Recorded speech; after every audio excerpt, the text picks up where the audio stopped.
Hi, everyone. Welcome back to Highly Inspired. I'm Ella. I'm Jordan. Hey, guys. Happy Earth Day. Hope you're having a good day and you're just loving the world. I don't know. You're here to have some good podcasting. We have some guests today again. And we'll let you guys introduce yourselves. Yeah, introduce yourselves. They're our friends from Chapman, more Chapman friends. They're also seniors, just like us, graduating and kind of finding their way in the world. And we picked them out of a lot of awesome people that we think can bring some value to the show. So that's why they're here. Exactly. And we especially thought, I think that you guys both have very interesting upbringings that kind of relate to Earth Day and sustainability. I think you growing up in Hawaii and Peru, I think you guys were exposed to kind of the outdoors and being outdoors a lot more than people growing up in cities. I think even me, like growing up in Phoenix, which is a pretty condensed, like spread out city where it's very suburbia and building oriented, it's a little bit harder to kind of get out and do those things. Yeah. So if you guys don't mind, like just introducing yourselves and telling us about you and your upbringing, and Sure. Carla, you start. Okay, I'll start. Hi, my name is Carla Frias, and I am a senior at Chapman. I was born and raised in Lima, Peru, so all the way down in South America, and it's been great to be part of like a country that has so much diversity. We have the coast, which is close to the ocean, the highland, which is like Cusco, and then the jungle, which is like the Amazon jungle. So growing up, I got to travel to all these different places around Peru and definitely got exposed to a lot of cultures. And I think that's what has made me a really open-minded person. And when I came to Chapman, I studied strategic and corporate communication and religious studies just because I want to apply like my skills in business, but through like a cultural way and through social work. And yes, in high school, I was very involved with this organization called Techo, where we build houses for people that have less economic resources, and always just trying to lend a hand to the less privileged in the world, and spreading cultural diversity because it makes a change. yeah. Awesome. You're very cultured. Just being, and it's awesome for me because I feel like I've met so many international students and I've met so many people that are from all these different places, even in America. But it's been great for me because the people that I grew up like with, and same with Ella, were just from where we were from. So it was cool coming to a school like this where I've just been thrown at all of these different backgrounds and experiences and just perspectives on the world. Yeah. So two of our roommates one is from the Philippines and the other one was from Mexico City. So it was definitely. It was a different experience from our high school where everyone pretty much was native to Arizona. Carla, you're actually the only person I know of, at least like personally, that I've met that's from Peru. Oh, Yeah, so it's cool. nice. I'm glad. Like out of all the places, Yeah. So yeah, anyways, Benen, Benen, you're up. You're up. Hi, everyone. I am Benen Weir, and let's see. I was born actually in LA, and then shortly after moved to Massachusetts when I was 6 months old. And at the time, I was a baby. Wow. And my mom was a yoga teacher, and she was starting her own studio. And so I would spend my days sitting in the back of a yoga studio on the couch, just playing around. And I didn't really get it at the time. Like I didn't fully embrace it, but it was there. And I've kind of had spirituality as a foundation for my entire life. And then on the flip side, my dad was like a track coach and a basketball coach at a high school, and like very traditional American guy, loves to watch sports. And so like total dichotomy there. I mean, not that they can't coexist, but two different worlds. So, and then when I was I was going into 6th grade, I moved with my mom to Hawaii, and that was like a complete culture shock. Totally different than Massachusetts, and had to learn a lot of things, and definitely changed me and helped me grow in a lot of ways. And that is where I really found my love for nature and the ocean, and learned to embrace all of that and learned about sustainability too. Similar to you, I was in a program in high school. It was called Wild Kids. And the idea of the program was to kind of take kids out into nature after school and on the weekends, and just give them a time to be free and be themselves and just play. Like, there was no structure to the program. We would ask the kids what they wanted to do every day. And if that was climb trees and play tag, then that's what we did. And so I was a volunteer, and I was like a counselor for that. And the goal of the program was to give kids great experiences in nature so that they would develop a love for it and care about it and care about, protecting it in the future. And so that was where I really developed my sustainability mindset. And now I'm out here at Chapman. I'm also studying strategic and corporate communication with a minor in creative and cultural industries. So I love all things creative, and I'm very interested in public speaking and want to get into it more. So grateful to have the opportunity to be on this podcast. No, this is good. That was very well said. Thank you. And no, I think it's great that both you guys, have kind of the backgrounds that you do, and also that you both at a young age, like in high school, were involved in your local community through high school programs or outside of that with things with sustainability, because I feel like even in high school, it wasn't as popular, even as talked about, at least in American culture, as it is even today. I feel like today, even large corporations have kind of taken on this narrative of sustainability, whether their intentions are pure or not. I mean, that's another discussion. But I think that they're in just general, checking the box off. In general, everyone is a little bit more aware, and I think that people our age do care about that. And I kind of just wanted to ask you guys what your thoughts are on just like very simple or high level things that you think that we can do right now to move in a more sustainable direction. What Either on a micro. What should we discuss first? Like small level or? Well, or yeah, I guess larger start level? with like the small things, and then we can go into Work like our the way bigger up. things. Okay. Yeah. All right, you want a popcorn? Yeah. Okay. Rapid fire. Rapid fire. Let's go. All right, I'll start at the most basic level. Recycle, and check your local recycling guides as to what you can recycle, because it's different in every county usually. And when you get, for example, when you get a package like from takeout, usually in California it comes in recyclable packaging, but it's covered in food, so most people just throw it out, which I understand. But if you want to take the time to be more sustainable, just rinse it out real quick. Rinse it out. Get all and the then food out. Dry it. Just dry out the plastic and then recycle it. Like there's so much that's recyclable that gets thrown away. So that's step number one. Okay. Nice. Okay. I guess step number 2, I'd say also like reducing the amount of things that you buy, because I feel like we like sometimes we program our brains to think that we need more things when in reality we want new things. And like even changing It's that not a narrative need. from need to want can already help reprogram your brain to stop thinking about like things that you need to constantly buy, because if you give corporations the demand, then they're going to keep producing what you buy. For sure. So yeah, reducing the amount of things that you buy and trying to even like spice up your closet and try different outfit combinations is a great way to Thrifting.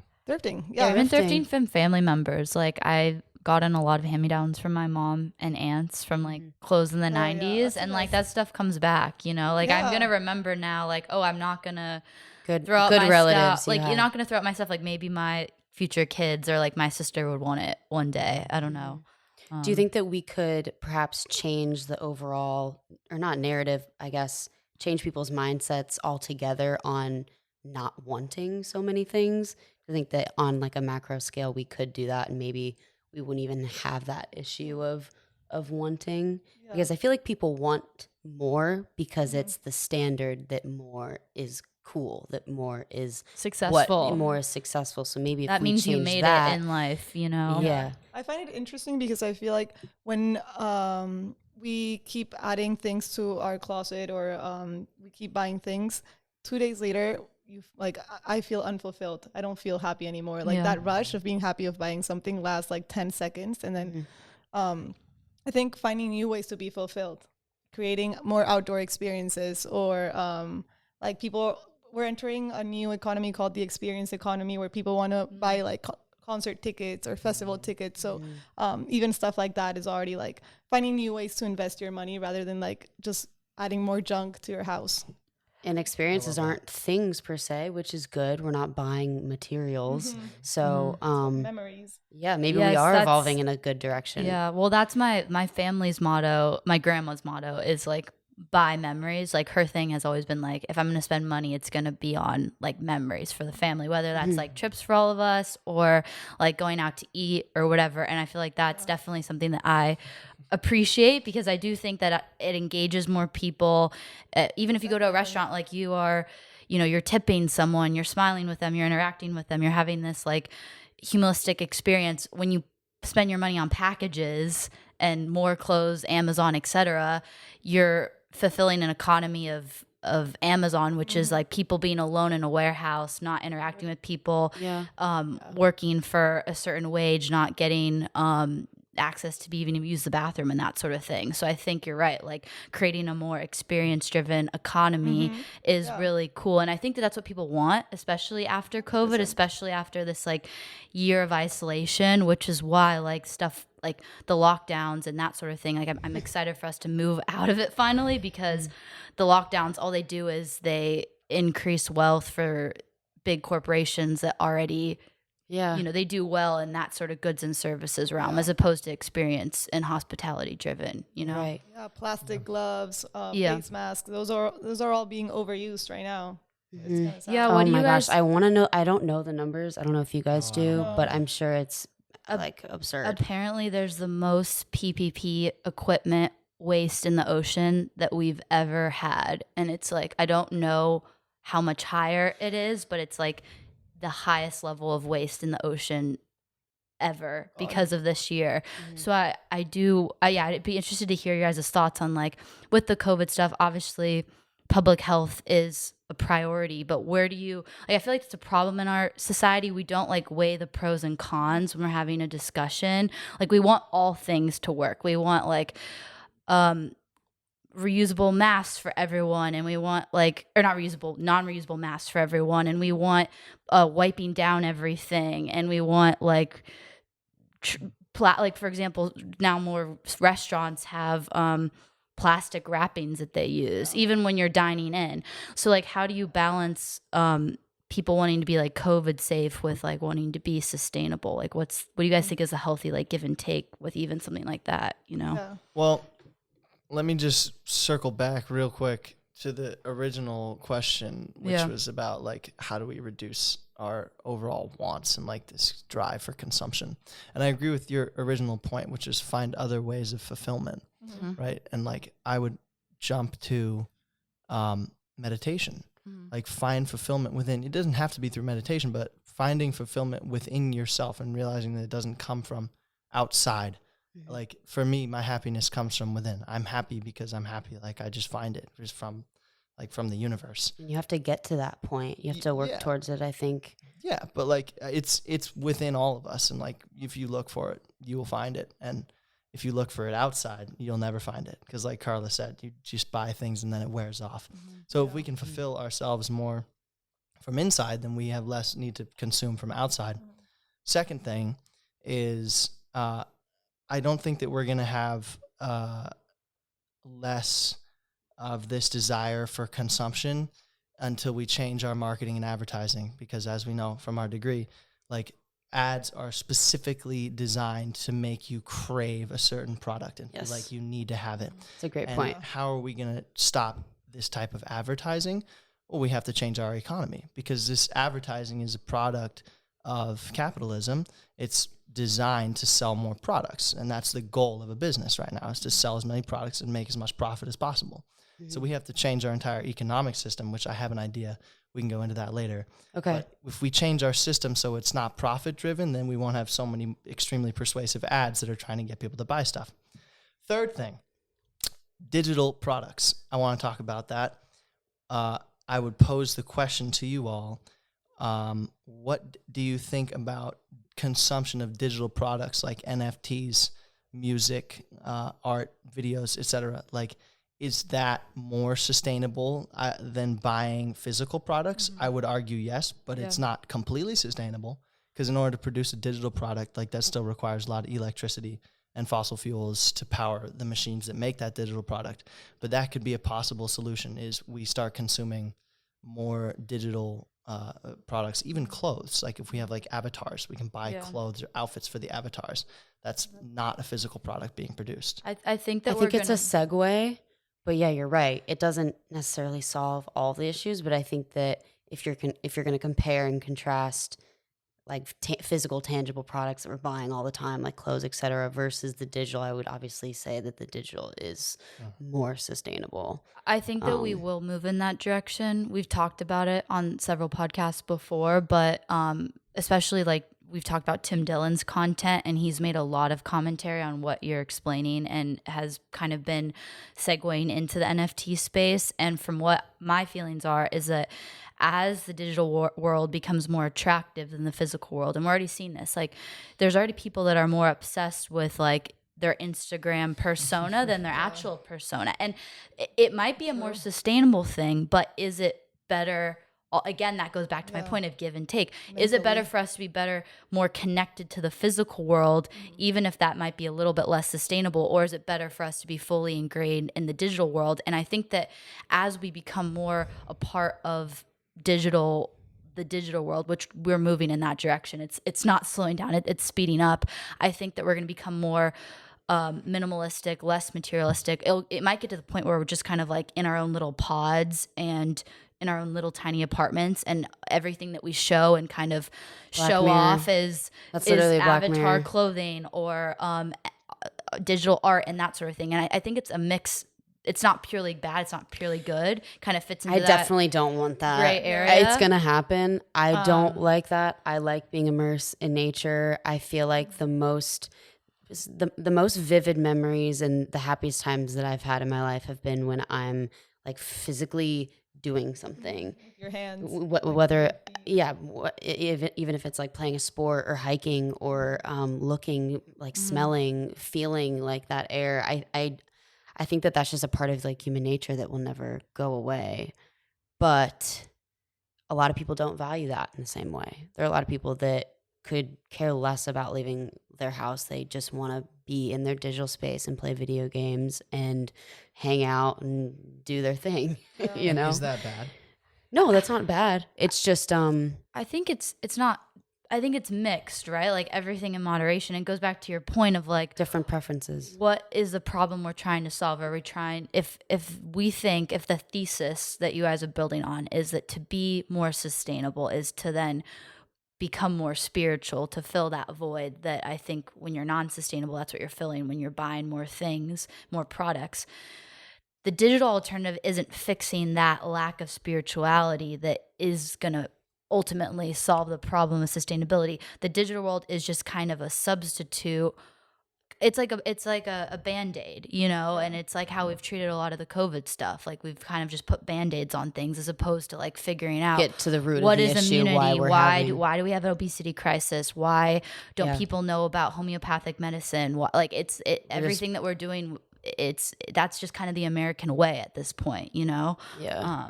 Because it's easier to do like short-term fixes and just say, okay, this is it for now, and don't let anyone question that. But I would argue that a lot of stuff with health, the better results are the long-term routes. And they're to usually go down. cheaper too. Whether that be with mental health, physical health, spiritual health, like all of those things, the best results are from like long-term processes to get there. And I mean, that's from my experience, but I also would love to hear your thoughts. I will say though that it's a thin line between like the digital world and the physical world, just because for the digital world to exist, you need all these technology companies powering like all this technology, which also requires a lot of electricity. And I am like right now, I've told you guys that I'm researching a lot on indigenous medicine and indigenous spirituality. And one way that they believe that spirituality can actually be successful in the 21st century is by allowing people to connect to the land and like physically be out in the land and like immersed in like with the trees and the animals and like fully realizing that like there's all this interconnected world beyond our own little minds. And it's a little troublesome because I feel like the digital world puts us more inside our minds rather than outside. I agree. So that's true. That's like a huge, the movement is called eco-spirituality, and it's allowing people to go outside in nature and connecting spiritually with the environment so that they understand like why sustainability is important in the first place. Sometimes we want to be sustainable, but we don't even know why. And so like I agree. it's those values that we can learn from the indigenous people, but Yeah. it's just starting right now. If we could teach people the why, they would be more passionate and probably care so much more. Well, not even that, but I think that they would actually address it in a good way, in a way that's effective, as opposed to like Just I'm doing just it because someone told me to do it. not even that, but just like, oh, it's such a cultural thing now. Like this is so ingrained into what our generation is. So all I'm gonna do is repost something on Instagram. Oh, I'm sustainable. Like I think that that's part of the problem that you're kind of hitting at, is that if you lose that connectiveness with the physical world, all it does is it pushes us more into this digital world, into a new realm of consumerism that could still have a lot of electricity and a lot of data centers in order to power that. And it's not really like, yes, in our minds we're thinking we're being sustainable, but again, we're not going to the root of the problem, which is like connecting people to just the don't physical really world. even understand the why. Like Ben, and I'm so envious that you had that experience in Hawaii where they took you outside. I actually didn't even know that about you. I don't think you've ever said that. I wanted that as a kid. I mean, Arizona is really hot for a part of the year, and there's not as much lush in a desert state. So I mean, we could have gone out, and I went on field trips and stuff, but definitely probably wasn't at the same level as being out and exploring like all of the greenery and all those different like plant species. Like I bet that was so cool. Right. It was. I mean, it was amazing. And at the time, there was a strict no technology rule in the forest, except for like the guides who obviously had their phones. But the kids couldn't have any technology, which I thought was great. And I love to go places without my phone and disconnect like we did in Big Sur, or I did in Big Sur. Yes. Yeah. But here's my proposition on this conversation. I don't think that it's likely that big tech is going to go away. And the four of us are probably not going to slow down the world's technology use or stop it by this conversation or any other. Like technology is just going to keep growing. So my question that I pose to all of you, particularly you, is how can we merge the digital and the physical rather than fighting the digital and trying to get away from it? How can we embrace it and also let it connect us more to nature? Well, I think that building green spaces in cities and like everywhere is important. Like in New York, like the Highline? park. The Highline Park? Yeah. Yeah, right in Central Park. Central Park, Central yes. Park. I was blanking. Central Park was created to allow people to have some green space in the city. And it's up by creating like by creating these spaces that you allow people to actually go outside and like have that connection.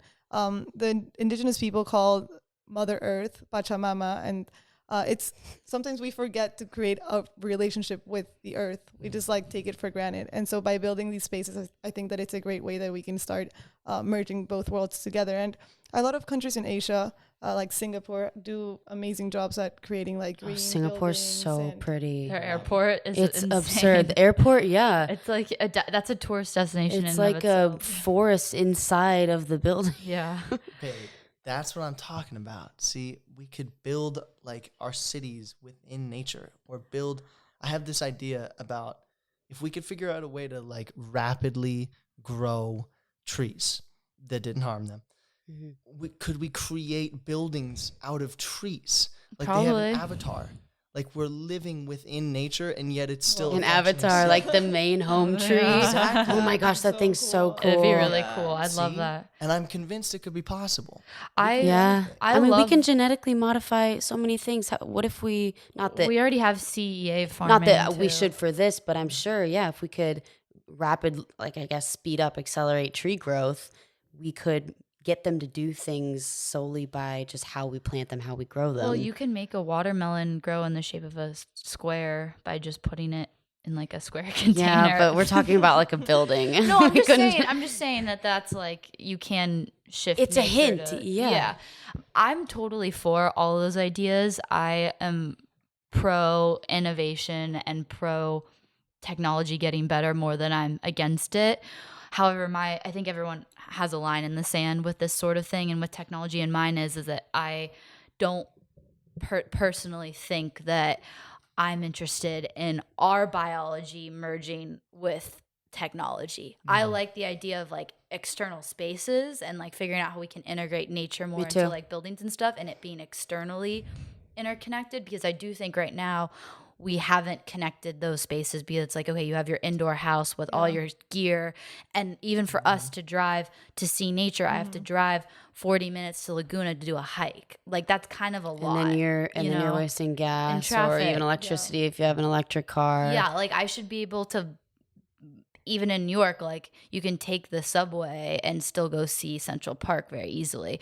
However, I am very hesitant of any sort of merging of machine and human, whether it's like Neuralink, etc., especially if it's not for like a direct medical benefit, if it's just like recreational, because I think that that's when, if you do have a more spiritual side, which I do and am somewhat religious, I think that pushes me over the edge just with my own comfort zone. Everyone's different, you know, because I do think that humans have souls and we are unique beings and we are creative and whatever. And I think that there should be some sort of separation. No, but I don't know what agree. everyone's thoughts are, you know? No, but the question was, how do we merge nature and tech? And I think that, like, let's just keep biology aside from that. I mean, when I'm thinking nature, I'm trying to think of like Earth, as in we're a part of Earth, but like we're kind of off to the side just for now, just for this combo. I love your idea of like making spaces that can not only allow us to partake in them in like a healthy, sustainable way, but sort of while you're there in those spaces, it rewires everyone's brains to just appreciate the beauty. And I think that, yes, there's all this beauty, right? But you have to drive to get there. In these huge cities, I mean, you drive or fly or bike, or it's like a trek to get there. So we're not always surrounded by all the beauty that Earth has to offer, like just walking outside. One thing that tech has helped in terms of like us seeing like Earth's beauty is, I do think that there are spaces on social media for us to just see like some of the craziest like photography on places that I didn't even know existed.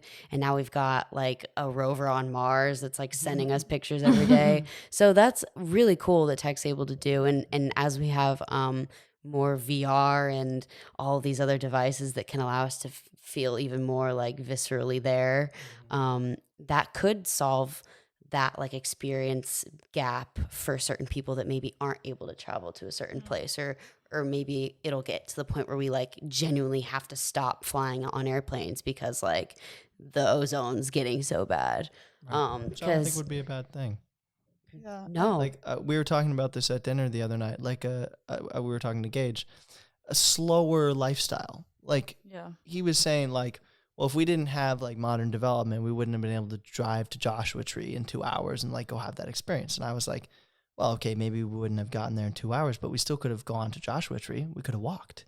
definitely. Like, we could have taken a horse-drawn carriage. And like that would take longer, but think about the richness of that experience. Like if you were to go journey to some mystical location like Joshua Tree and it took you 3 days to get there, imagine all the like the memories you'd make along the way and the beautiful things you would see. It's the journey, not always the destination. And meanwhile, we just pop over for 2 hours. We're like, oh, cool rocks, right on, poof, back home. And it's like, you know what I mean? Like, yes. Like that experience, if it was slower, could be much richer. I don't think that that's necessarily a bad thing. No, I don't either. I agree. I think we forget that you can go to places just on foot. Like I think people always think you have to have some sort of device in order to get you there. But at some point in time, we had none of that. Humans, to get from point A to point B, it was just you exerting your energy and you having that mental fortitude to be able to do it and get there. I do think that that makes the destination a lot more worthwhile because so much was put into getting you there. And we're losing that like touch and that mindfulness, I think, in regards to just even doing things on a day-to-day basis. Like we forget how grateful and how easy we've made so many things. Like it's wild, and it's still not enough. It's still not comfortable enough for us. Like it's. What does that tell you? Will it ever be? We're No. chasing something that doesn't exist. We keep trying to make more and make it easier, and we get less and less happy. Yeah. Yeah. Because we're Going the glorifying the wrong direction. things. We're glorifying more stuff. We're glorifying more money, more monetary wealth. We're glorifying more trips and more physical appearance, like enhancements. We're glorifying the wrong things, I think. But if we could get back to a slower lifestyle and everybody glorifying that, that would be that collective mindset to really start to like push us away from those more materialistic desires, I think. I think that if you believe that like humans were created for a purpose, and that's to like experience life in its most pure form, I think you're right. I think that both you guys are right on that we're moving further and further away from that and chasing this thing that is so not what we were built and created to do on this earth. And I think that especially with COVID, like I've done so many more road trips this year. Like I did one Me from too. California True. to All of us have. It was like California to the Grand Canyon, to the middle of the desert, to Arizona, to Austin, to Houston. Like Matt and I did this amazing like week-long road trip, and some of the stuff we looked at was really boring, like, but some of it was really cool, and it was just nice. It's all about how you interpret, though, But right? if I were to fly from California to Houston, I wouldn't have seen any of that, and it would have been 2 hours. And I think that especially when we did our last podcast on the vaccine passport, and we talked about the things that people wouldn't be able to do if they opted out of that, I was just thinking, you know what? Like, I don't need to travel on a plane to get across the country in less than 24 hours. Like, I don't, like, that's a fake. We've created all these, like, I don't need to go to a huge festival. Like, we've created all these things that we think we are entitled to and we think that are like a normal part of the human experience, when humans existed for thousands of years and never went to a Coachella. They never went to a, like, we sound like such spoiled brats being like, I just need everyone to be vaccinated so I can go to Coachella. You know what I mean? Like, it just sounds. No, you're like, right. It's like, if you really think about what we need and what will make us happy, like in the long run, yeah, it's so much less than that. America is the staple of we have so much and we still complain about something that we don't have. First world There's problems. And it's just pathetic. There's a scholar called Matthew White, which I wrote down in my notes. Yeah. And he's part of the European Center of the Environmental and Human Health Resources at the University of Exeter. And he studied 20,000 people and their behaviors on their everyday life. And he realized that spending 2 hours a week in green spaces already can give you a better health overall. Wow. That's Yeah. insane. By what caliber? Like serotonin in the brain? Yeah, no, Or- psychologically, yeah. Okay. Psychologically. Amazing. Better health. It I reduces stress. It reduces like anger. Inflammation. I think there's a beauty, something special about being outside that, and we were talking about this, Jordan, how you're reminded that you're much smaller than the world outside. And I don't know, there's something special about that reminder. It kind of makes you like get out of your head for a bit. Not be so egotistical. This is scientifically proven. Nature improves mental health overall. I actually wrote a paper on it in high school in my psych class. Oh, There's all this research. sorry. It's so My heart just like interesting. blew up a little bit there. Hearts.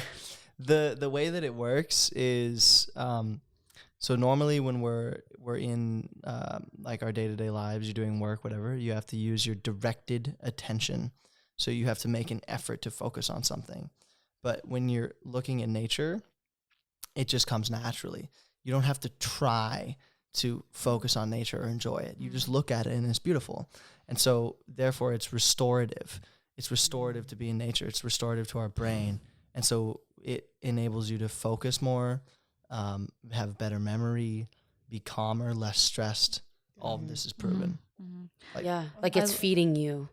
Yeah, in a way. I love what you guys both brought up, because you both brought up examples of ways that cheap, simple things can actually be really good for your health. And one of the things that Jordan and I wanted to talk about, and I think we sent you guys a video, Russell Brand talks about this a lot. And I've been, he interviewed one doctor that literally just studies breathing. and the benefits that it has for people's health, just like learning how to breathe properly. Another one that I saw was a doctor that basically, I think he saved 12 million lives just by giving people in third world countries proper vitamin A. With COVID, we've been talking about how vitamin D would be like the biggest natural way to fight against COVID. So there's all these like natural things that I don't think are part of the narrative when we talk about health, especially in Western countries, because you don't make a lot of money off of breathing. You don't make a lot of money off of vitamin D. You don't make a lot It's of money from the about sun. being off Just of go outside. Walking in nature. yeah, you like these are cheap things that, and it's like, so it feels like for me, especially with the COVID stuff, let's keep everyone dumbed down. Let's keep young people thinking that they need all these things that are synthetic. The vaccine being one of them. Like, think like you need all this stuff, which is going to make us a lot of money. And okay, we can have that debate. Like, I think overall it's good that we have access to modern medicine, because there is stuff like that you can't do through homeopathic ways. But I Just do think because it's options weird, are there doesn't necessarily mean And that that they're should- good options. and that You should have be to the first option. People you know? need to be able to learn, and a large part of like all these health discrepancies is that that's not like a class in school. Like, it's up to the parents normally on what they want to teach their like child and they pass go on off the about health. doctors, But that's yeah. not like a class where all of us are on the same page about it. And so how are we going to blend like all of these options with also people having trust that people will make the right decisions on things to take care of themselves? There's a crucial point when you start being spiritual where you realize that you're not only supposed to focus on your physical health, but also your mental and your spiritual health. Yes. And I feel like sometimes with COVID and all these like diseases, we only focus on our physical health, like the short-term benefits that it can give us to our bodies. But it's looking beyond that. Yeah, no, we've definitely You talked guys, about that for you know sure. the 4 pillars of Chapman? Obviously one of them being spiritual. We've brought this up in so many episodes, but I just think that it's like so good. Just being Agreed. able to see those 4: spiritual, intellectual, social, Physical. Intellectual. intellectual, Sorry, physical, intellectual, spiritual, and social. Yeah. Yes. And with this pandemic, they forewent 3 of them and only focused on physical. And even physical, they weren't even encouraging the proper things. No. You can't get vitamin D, natural, healthy vitamin D from the sun when you're locked inside on a stay-at-home order. So, like, yeah. Telling yourself that you're healthy every morning is going to have a long effect. Like, some people might believe that it won't, but it's true. Like, if you believe it, you're going to manifest it in your own life. Yeah. Ooh, that's interesting. It's the power of belief. I agree. I think that when you're, especially when you're in a good rut of being healthy too, and you're doing the right things, and like you've established good habits, something that Jordan and I talk about, it's being proactive versus reactive. And this culture in America of surgery and pills fixing your health is very reactive, not proactive. And it benefits the huge pharmaceutical companies, because we talked about this, but even something as simple as like ADHD medicine, they can hook children on it. Just kids who are hyperactive and need to be outside. Like, maybe the kids shouldn't be in a classroom all day. Maybe they should be outside. Maybe they should be interacting with. But instead, they're like, "Oh, your kid's weird," and they, especially boys, they target boys. So we're gonna put them on ADHD medicine for life, and they don't tell you when you get off that or what. And it's like, They it's don't tell literally you what's in the it copay either. is $90. Or that it's a cousin of meth. I didn't know Is that. it a cousin of meth? Adderall is an amphetamine. Oh my gosh. Yeah, I took have it never. for years. Okay. It was terrible, and I discovered that. I mean, firstly, it was affecting me terribly mentally. I was super anxious and like developed the dependence on it very quickly. It's very addictive. I mean, it's like it totally makes you high. Like when I would take it, like I'd feel like Superman for like about like an hour, and Like then I would be physically like, and like mentally? yeah, like I'd just be like, like let's crush this. Literally Just feel bouncing off the crazy, walls. like, and but like, I mean, it helps you focus, but the side effects are terrible. It has terrible drawbacks. And now I just meditate in the morning, and I can focus all day long. Like I rarely get distracted. Rarely. Like I might take a break. That's or so get distracted awesome. like once in a while, but I get distracted less than I did before taking ADHD medication.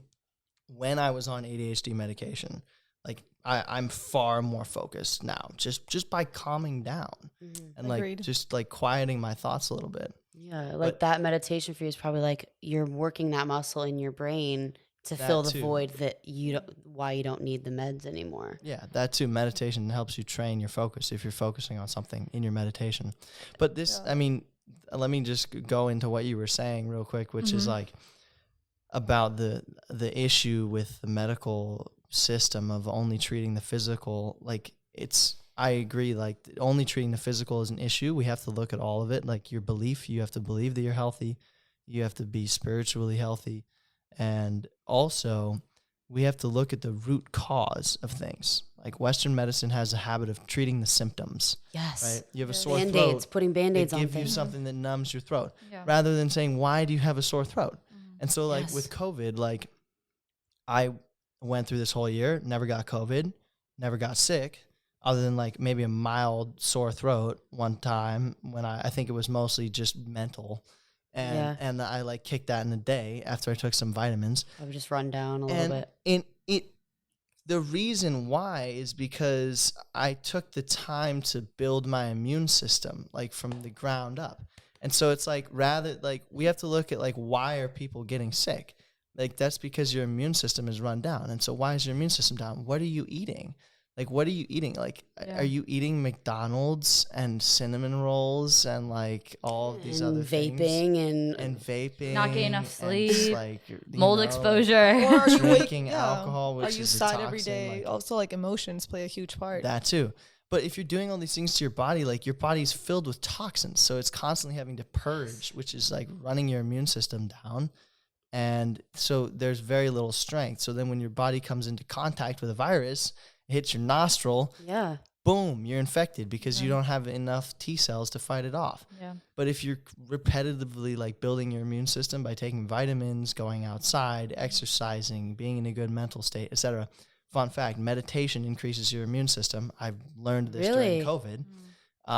Yeah, you do all these things and your immunity is like already so high. I'm like not afraid to get sick at all. I'm Like, not afraid That's been either. me this whole time too. I'm good. I I don't haven't- get sick. Since June, when I realized that COVID wasn't a threat for people our age, I was And like, not even I'm just our age, but for a healthy immune system. For most people. Of any age. Like there are people that are 75 years old that have a very healthy immune system. Right. It could be a genetic, and like, I mean, certain people have like certain genetic like deficiencies and whatever that can have them be at that point or not. But there are people in certain age groups that if their immune system is extremely strong, it also shouldn't be a worry for them either. They never corrected the narrative either because at the beginning of COVID, we didn't know a lot of things. And then we started to know things and we should have treated it like good news. Like that pathologist who explained like once we figured out, oh, kids don't spread it to adults, why aren't we telling that narrative? Oh, asymptomatic people don't really spread it. Oh, why aren't we telling that narrative? Oh,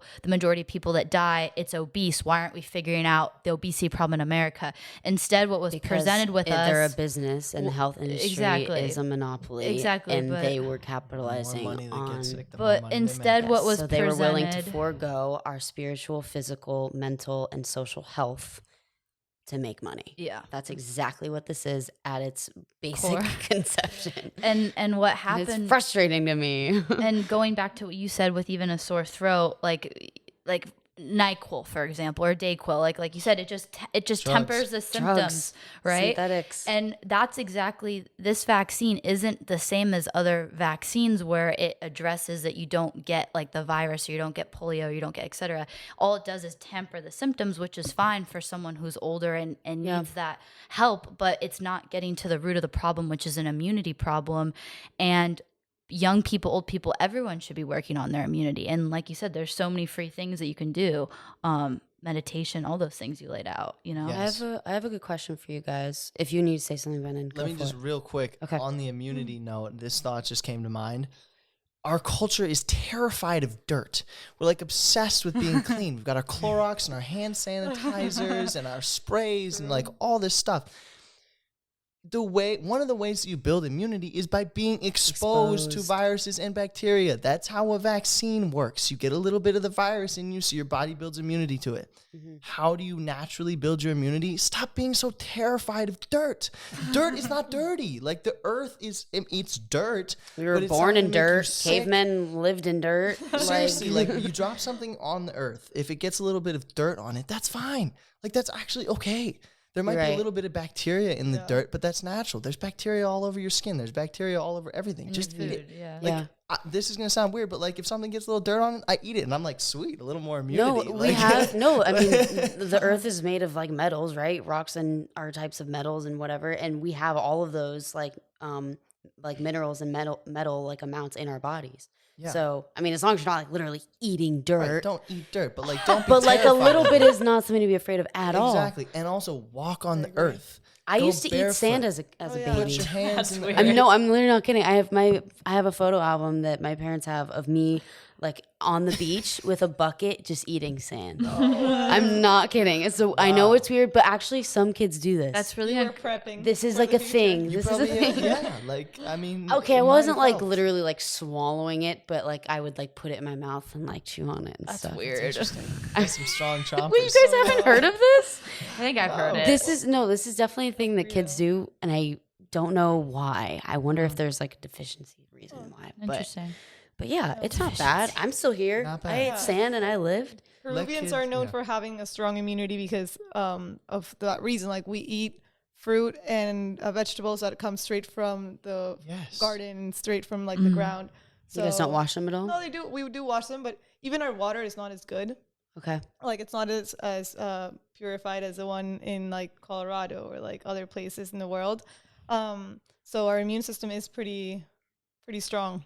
Well, that's why, it's probably why in like a lot of countries in Africa, like COVID didn't even affect them. Well, yeah, I mean, I'm sure even with their water, their Like their their immunity, bodies have just developed. like to a be lot respiratory thing stronger. isn't gonna push them down. You know, I think respiratory affects people who are the least healthy. You know, That's true. I will say something that I can relate to, Benen, that when my brain, like my mind hurts, like instead of taking Advil, I, like 2 years ago, I've started doing this. I meditate for like 2 minutes or 5 minutes, and it does go a long way.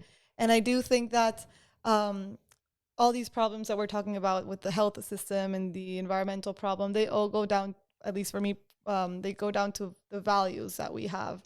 And I think there's a difference between short-term and long-term like values. And a lot of the ways that we live our life today is based on short-term values. We want things quick. We want quick solutions. We want quick deliveries. But I don't know, something that gardening has taught me is that long-term is better because it produces better results.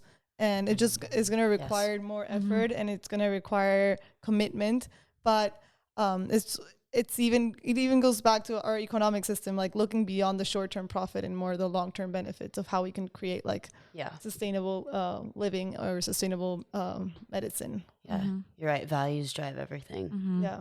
Shout out slow fashion. Slow fast. Oh yeah. Slow fashion. Yeah. that. Right. Like making things specifically tailored for a person, or upcycling something, making small batches rather than let's crank out a t-shirt in 2 minutes. Like these in a huge factory. inventories. And, Yeah. and you create more value that way. I think that I'd like, They're more special. The Yeah. pieces are more special. yeah, like Probably high quality that lasts forever. yeah, like a good example is the guys who started Airbnb. Actually, they were like broke for a long time, and how they made money was they like designed these cereal boxes called Obama O's during the election. I've heard about But they only made don't think I've 50 heard of of them, right?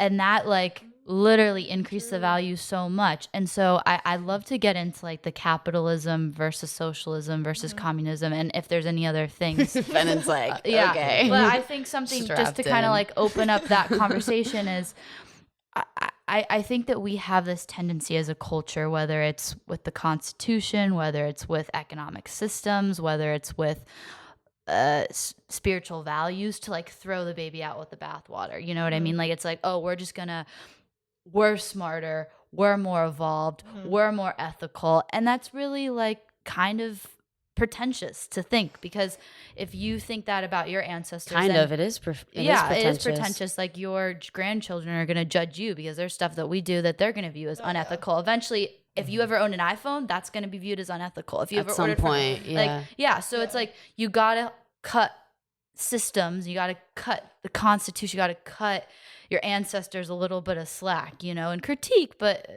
not throw it all out. So I think that's kind of my position overarching on capitalism. And I think that the point you brought up about what was it like, creating products that are kind of more limited, I think that's a really good example of how you can use a system and manipulate it so it's not about overconsumption but actually underconsumption and making things like more special. Again, long term versus short term.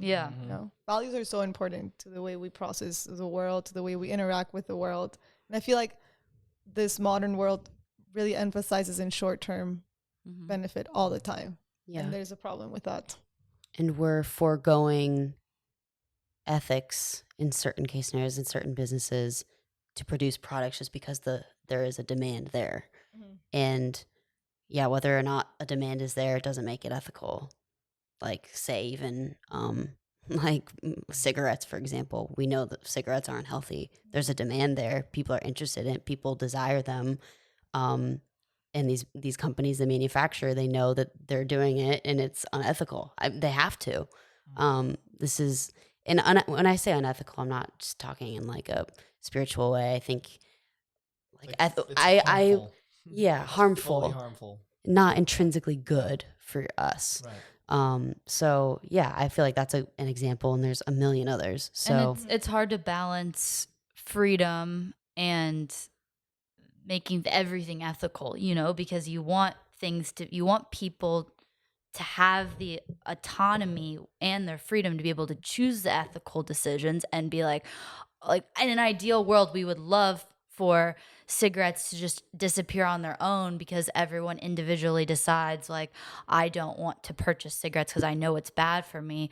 But the amount of education that takes and the amount of personal responsibility that takes is a huge amount. And overall, it's more powerful than a regulator saying we're just going to get rid of creating cigarettes forever. So it's like you're constantly balancing those two extremes, of like a higher entity or government being like, oh, that's gone because it's unethical, and everyone collectively coming together and saying, no, we're just not going to buy that anymore. I'm for the people. I want people to have collective, I guess, understandings of what they want and what's healthier for us. I don't think that we work well when we're told. Some people might.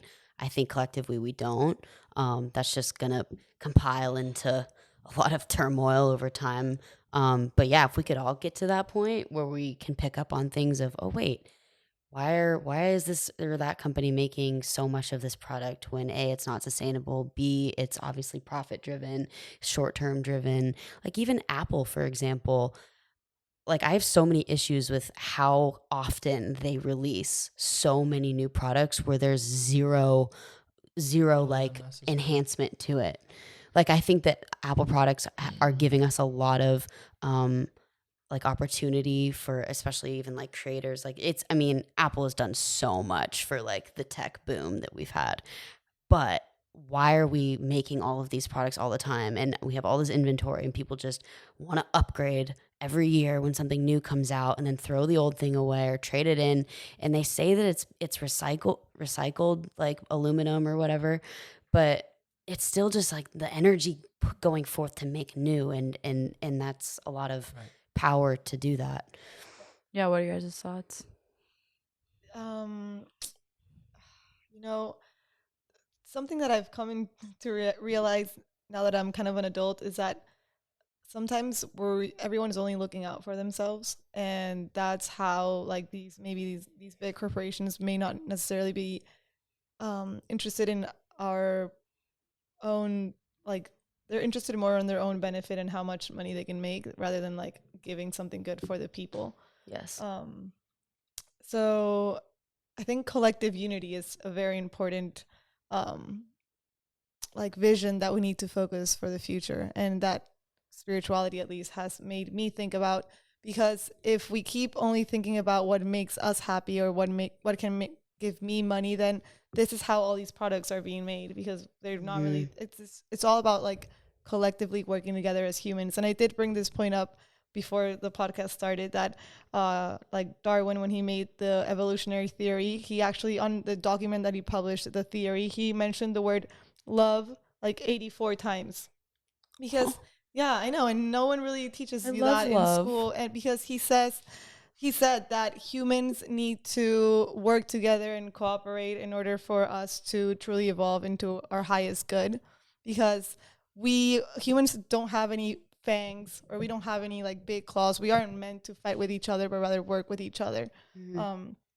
So unless we truly start teaching kids those values again since a very young age, then we're just going to be building social systems and economic systems that only benefit the individual rather than the collective.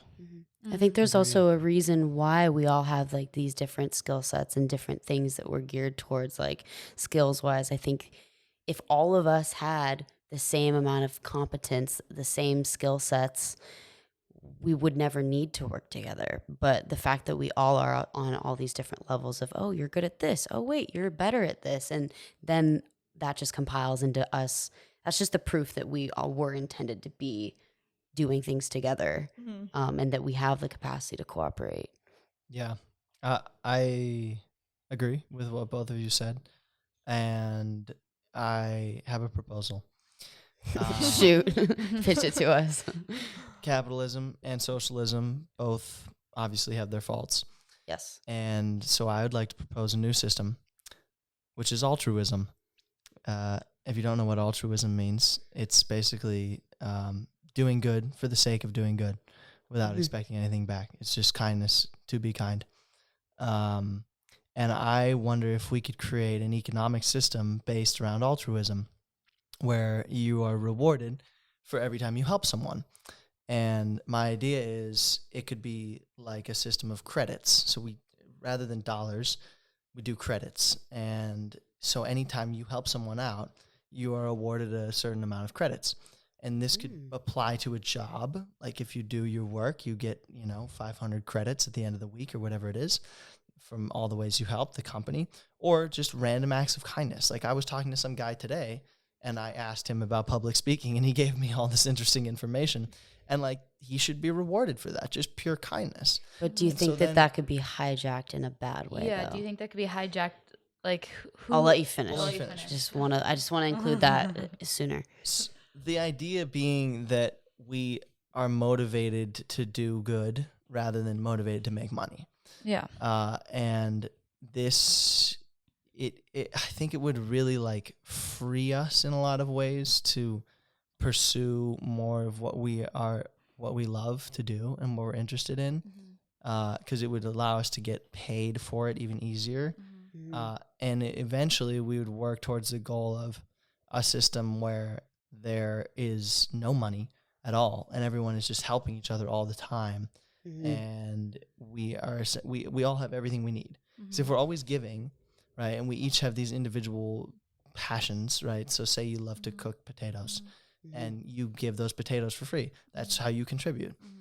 Then everyone else is contributing what they love to do for free, and you can take whatever you need, and people can also take what you give.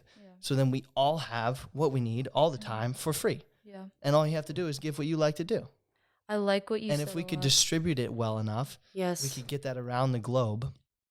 And we could, there's different ways that this could work. Either it could be determined by people, like you choose to give someone credits, or the whole thing could be run by an AI that is specifically designed to find kindness, determine when a kind act has been done, and award credits. But that would need surveillance.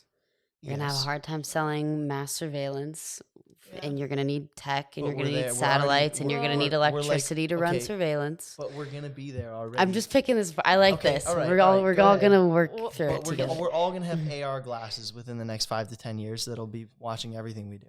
Our phones already listen to everything. If we let that happen, I can don't always want take 'em to. off. I want to I have love the glasses. Okay, well, I think that we should allow the freedom for people to choose. Of course, you don't have to buy the glasses. You don't have to buy an iPhone. But It's gonna suck if you But don't. if you're placed in an Or economic is it? system where that is a necessity to have in order for the surveillance to go down, some people might not be good with that. then oh, they, definitely. I think that I think I love this altruism take, though. I think that that's really fascinating. I think that altruism in general is like more connected to spirituality as a whole, Yes. like an motivating intrinsic good as opposed to intrinsic materialism. The two issues I have are I think that it would be hijacked because evil will never fully be void. Like, I think that at least what I have learned and what I believe in is that there is ultimate good and there's ultimate evil. And I don't know if we'll ever be able to fully get rid of the evil. And I think that it's a part of us. It's not an external I think the evil lives within us. We have capabilities towards evil and good.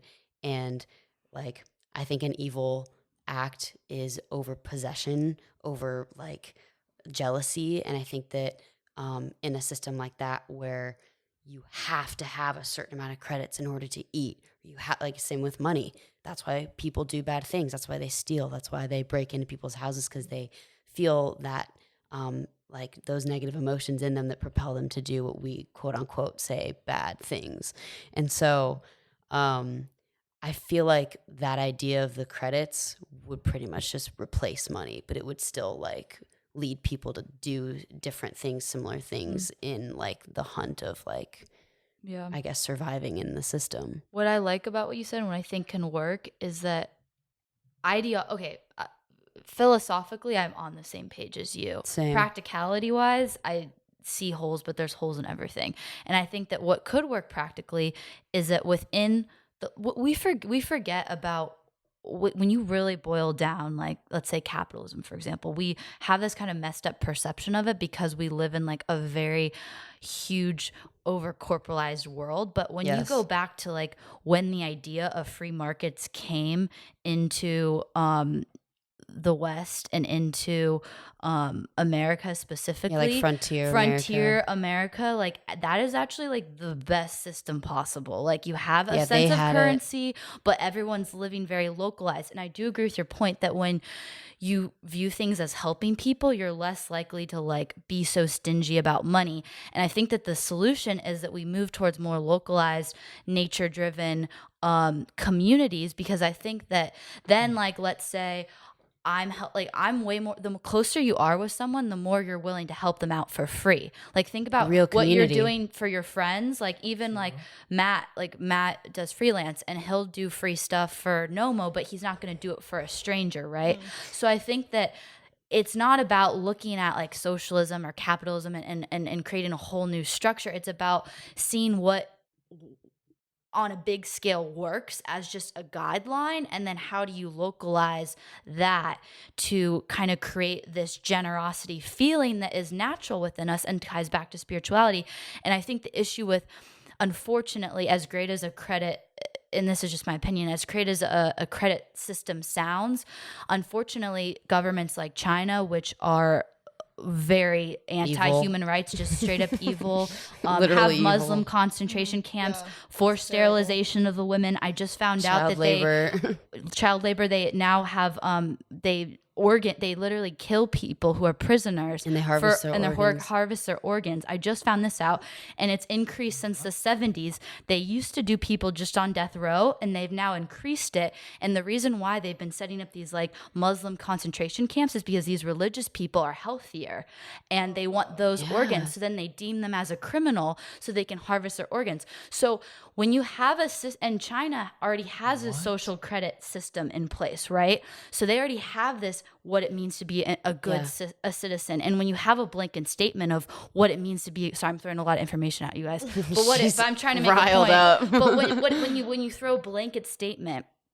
at what does it mean to be a good citizen, and maybe an AI could lay that out very, like, maybe they could be like, okay, don't murder, don't steal. Right now, I have more trust in like certain AIs than certain political figures. Yeah, so I'm totally, I could be okay. But like if there's already a country that has a social credit score that we're not even calling out, and they say like, oh, that means you're a good citizen, and literally you can't go to certain shops if you don't have above a certain credit score, and now they're enabling people to snitch on opinions and stuff. That's what scares me about anything like credit score oriented, because and I think that would sort of Let me just correct and let me clarify. I'm not talking about a credit score. I'm talking about credits in the sense of like tokens, like a cryptocurrency. Like it could be a form of a crypto, like Bitcoin or something I like else. that. Like not like you're getting a score. It's more like if I do something for you, like I get 5 credits and you can amass an unlimited number of credits. Yeah. Or maybe there's a limit to it, but not a score. Okay, more I see like what you're saying. More like like almost like a currency. What do you guys think about decentralized currencies and like crypto versus like the US dollar? Like, do you think that's gonna like be better in terms of like? Well, it's definitely more sustainable because we're not printing and hopefully not making more coins and stuff like that. But we also will always have those like tangible coins and dollar bills like floating around. Like I don't think that we'll ever really get rid of them, but we're not making any more, which is good. The issue with crypto is which one's going to be the one. Yeah. You know, like is it going to be Bitcoin or is it going to be Facebook coin? I hope not. Or I don't trust Facebook even in the slightest of ways. No, so I hope it's not I don't Facebook. either, but I think that there a lot of the merit. Continue. You don't Benen. want Mark Zuckerberg being your teller or bank teller? That guy's a whack job. Okay, continue, Benen. I was just gonna say, I think a lot of the merit of crypto is the unifying ability, and has a huge potential to become a global currency, which would help a lot with trade, and it would take away a lot of the tariffs and regulations and taxes and all that stuff that's it's decentralized. Like, it's pretty much like anti-free market. But which one are we going to use? We got to agree. Like there's so I think it's going to be a couple. I think there's going to be a few, but I mean, there are so many companies that are making these like crypto, like blockchains right now, thinking that they're going to take over. There's no way that we're going to be able to manage that many. No, not at all. It'll only work, I think, if there's really one, like just one, because if we have a global currency, like that'll make everything so much easier. The ideal situation of setting that up would be for all of us, like the people of Earth, deciding that, and not just an entity deciding. Oh no, no entity should decide it. It should be crowdsourced. I mean, that's why it's decentralized currency. That's what's great about it. Is it's decentralized. I think that this will the coming metaverse will help. A metaverse is a digital space, like a VR or AR world, kind of like in Ready Player One. Like that universe is the metaverse, like where we can all go and hang out and create and talk. Like it's coming and it's going to be amazing. I feel like it kind of is here a little bit with video games, right? But it's just not as like common. There are many little metaverses right now. Like different companies are creating their own metaverses. Facebook is creating a metaverse.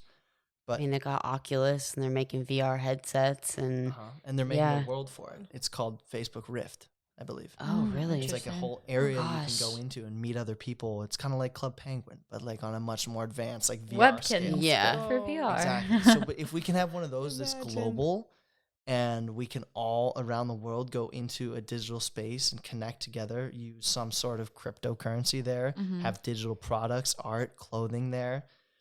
That's a whole world. Yeah, you're right. Yeah. Music festivals, like we're all in our own like a bedroom. Silent discos. Yes, we're all just having a silent disco. Like millions of people in the VR world. That'd be sick. I like that. That doesn't excite me. Really? No. Why not? Because I like being outside. Like I don't like when I'm on in my laptop for more than 8 hours, I already get more tense and stressed. Laptop, yes. I don't really like. I don't know. I don't really watch a lot of shows. I watch movies, but not that much. Okay, I the same respect way, that. Yeah. But have you tried VR? Like, have you like tried on a VR headset before? I think so. I tried it like for 5 minutes in this one place that they opened in Peru. I mean, it's fun. Don't get me wrong. Like, I think it's amazing that all these new inventions are coming out, but I don't know. I fear because I do think that all this technology is causing like depression rates to go up and anxiety rates to go up. It's just It pulling is. us. It's pulling us And more away from nature. yeah, It is. In some ways. constant update. Like you have to update softwares constantly and like have to do things constantly. Like I don't know. I just feel like Also, it detaches you from just reality. as good tech Way. evolves, so does bad tech, i.e., like hacking. And like these people are smart, like what they can do. And so the more data we have out there and the more of a digital presence we have out there, like that's just more material for people to hack and like manipulate and potentially do like real harm to you. I So that's agree. not But good. I We don't will like say, that. I will say that I something that I do like about technology is that it will allow us to build more knowledge in ways that we can't even imagine. Like, True. we're going to be able to measure so many new things now that right now we don't even know how to measure. So that I am interested. Like the amount of technology that's going to go in like NASA and all these like all this information that we need about the universe, I think that's going to help a lot. But Yeah. in terms of like our emotional health, I feel like it is gonna make us reconsider. Maybe eventually the we'll be able benefits. to evolve to not have that. But right now, because like technology is moving faster than our brains are able to like wrap our heads around, that's why like the mental health is like so unbalanced with it. Because yeah, I mean it's happening so fast. Like I can't really even imagine what like the technology access is going to be like when we're 50, 60 years old. Like it'll be a different world. Like we'll literally live in a different world, I think. I do think that something that I do like about technology is that it's allowing us to be more connected with everyone in the world, which is a great thing because then you're not only stuck in like your own way of living, but you can actually open your eyes to all these different lifestyles. Yeah. So in that sense, I do give it some props. Yeah. There's a good and the bad.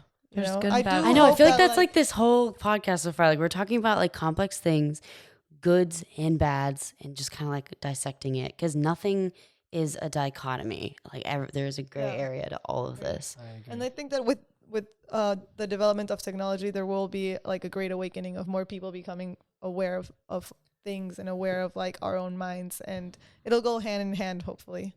I think it's already happening. Like, Yeah. I mean, the amount of information about these two topics, sustainability and spirituality, strictly on social media, is profound. I mean, there are like so many pages that talk about spiritual topics, and there's so much more consciousness around sustainability. Like even from when I was in high school, like that program I was in, like that was fairly cool. niche. Like most people didn't really get it. Like sustainability was not a buzzword, and it like now it's just exploded. That's the thing about like when, I mean, I don't know. It's like it's sad that disasters had to happen for that to be the case, but they have, and like there's so much coverage of it. Like I mean, the biggest companies in the world, Louis Vuitton has a sustainability tab on their website, like on the front page. But Like is that everybody's talking about sustainability. What does it matter? I mean, it matters.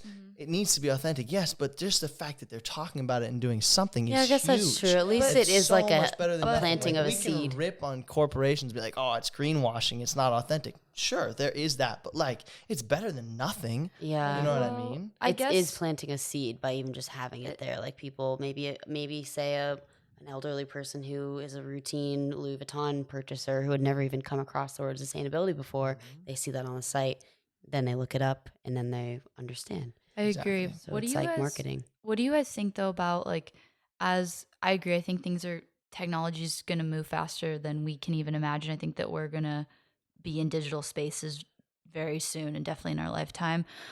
And with that, I mean, we already have all this information at our fingertips. It's almost overwhelming. And the example you gave with Louis Vuitton with the sustainability tab. Now, I don't know if they do this per se, but I did hear from our roommate who studied abroad in Italy and took a sustainable fashion class in Italy, which I think is pretty unique because there's a lot of fashion manufacturing that happens in Milan. And she told me something very disturbing, that a lot of luxury like brands in the realm of Louis Vuitton, when they're done with a collection, it doesn't sell out. They just burn the products. So I just think, what's the Because line? to keep it limited? What's the line of like the good of the exposure of like what you said, like an elderly person seeing that, but then on the flip side, if that same company or brand Is also isn't doing that practicing too. it, like how do we like that just is such a like that's just so it's Yeah, not it even needs just to be authentic. unauthentic, Maybe but there could be laws in I place. mean I like like less you are laws. like you, I mean, I don't know, maybe someone sue them for being um what's it being slander or it is libel. slander in a Yeah, way. I don't know. But yeah, I don't know what the solution is. Like, what are tips that you could give to people to weed out like what's true information versus false? Is it going to like the original source? Is it trying to read more books than like social media posts? As we become more digital, like people are going to need more skill Yeah, I sets to think navigate like what would you say, Carla? What's some tips that you figured out to like Yeah, get to the source of things? Hmm.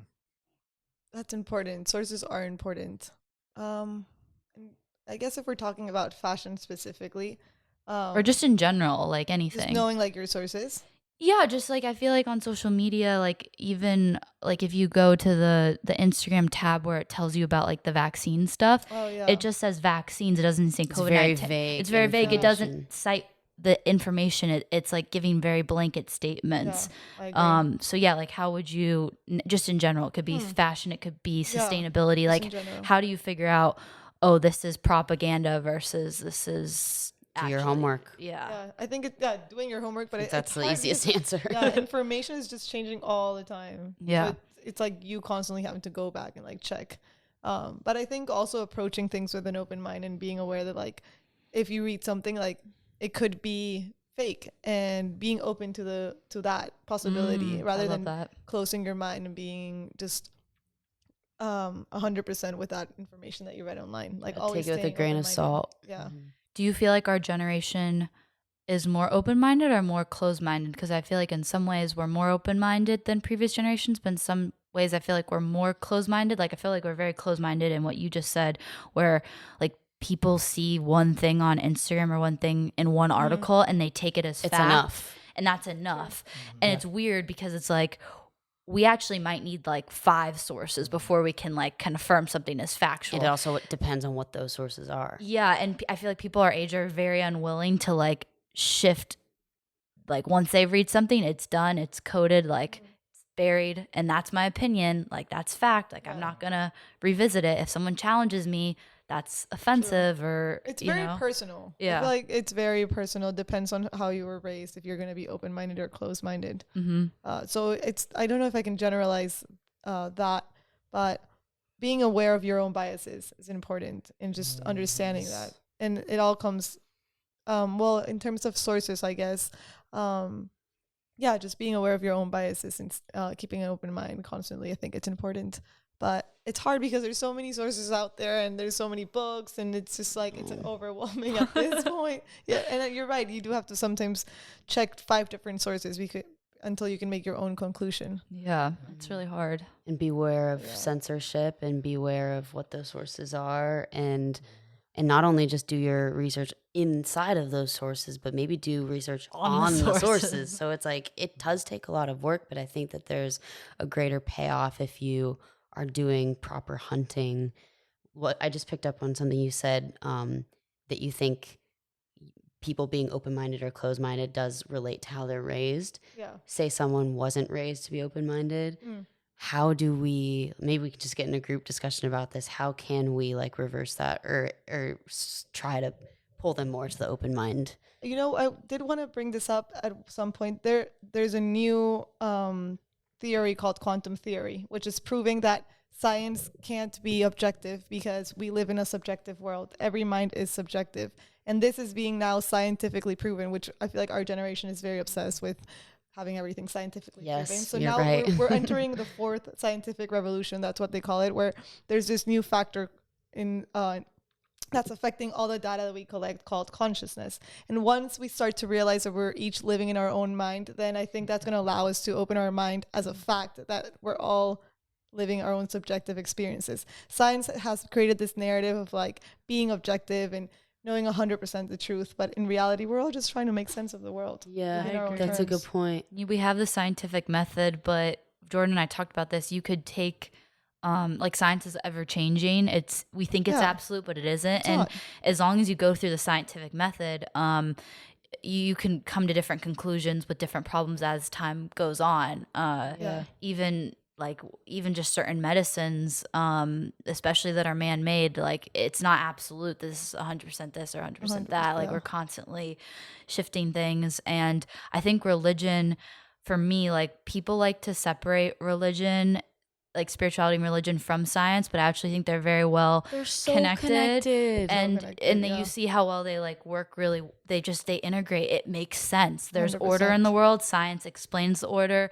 Religion and spirituality gives it meaning, right? And there's this beautiful like harmony between the two. And I hate that our culture tries to separate that and kind of deem people that do care about spirituality and religion Yeah. as like non-scientific or like non-modern, when I think that the two coexist perfectly together. agree. For Yeah, you, they if you try guys to have pick out thoughts. the holes in each of them. And right now, science is taking precedence over religion, spirituality as a whole. That people have an easier time perceiving and wrapping their heads around, like science, what we perceive as objective, intrinsic, like truths about the world.